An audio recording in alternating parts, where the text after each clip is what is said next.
show into a fatal flop.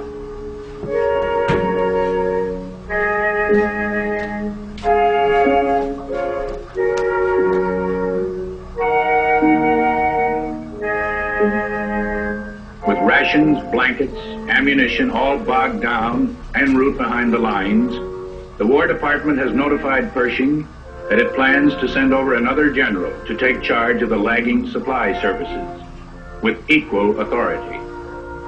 Pershing escapes this virtual demotion by appointing his own man, General James G. Harbert, to take over the job.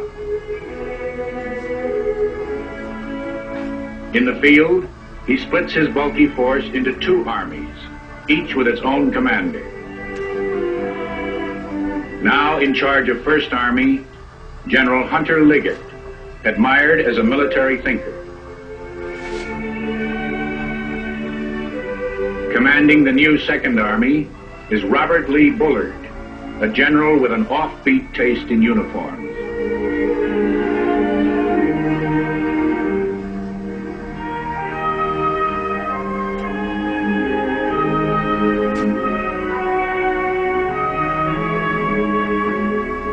In mid-October, the Yanks in the Argonne pause to catch their breath. The supply crisis gradually straightens out.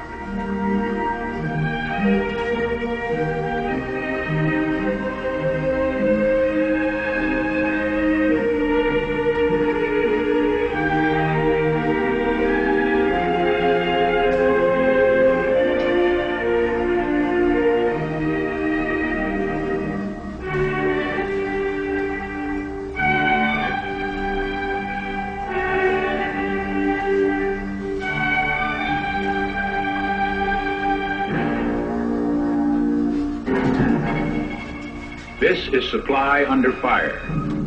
The enemy has had 4 years to plot every road in this sector as a target for its artillery.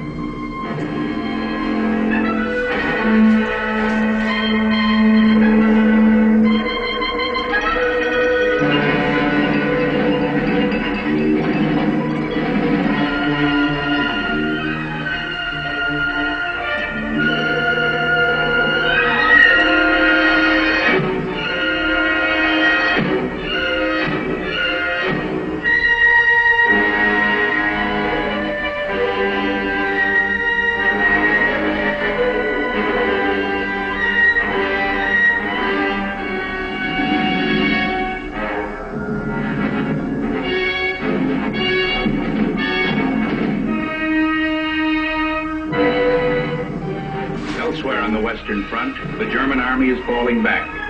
But here it is making a stand to cover its retreat in the north. When the Yanks mount a new full-scale offensive on November 1st, 1918, there is still no sign of surrender.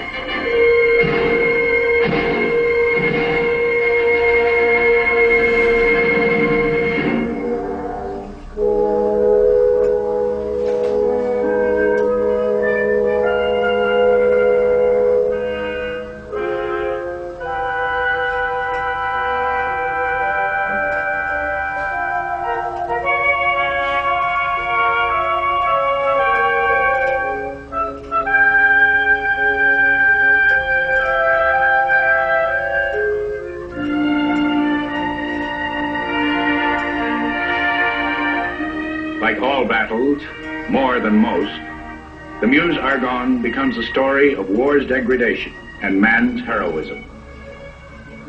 Sergeant Alvin York, a converted, conscientious objector from Tennessee. He stands off German machine gunners with a rifle and pistol, captures 132 prisoners by himself. Major Charles Whittlesey, whose battalion advances too far, too fast, and is surrounded for 5 days. He brings it out with half its combat strength and a legendary name, the Lost Battalion. One of the war's most decorated Americans, the officer Pershing calls our finest leader of men, Brigadier General Douglas MacArthur, 38. He gets his first high command as chief of the 42nd Division. But 6 other generals are replaced.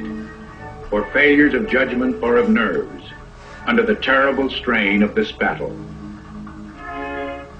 75,000 Americans fall here, dead and wounded, more than on any other battlefield in the nation's history, more than at Gettysburg or Okinawa or the Bulge. They will keep falling here in the Meuse Argonne until the very moment of the armistice, of the victory that is now only days away.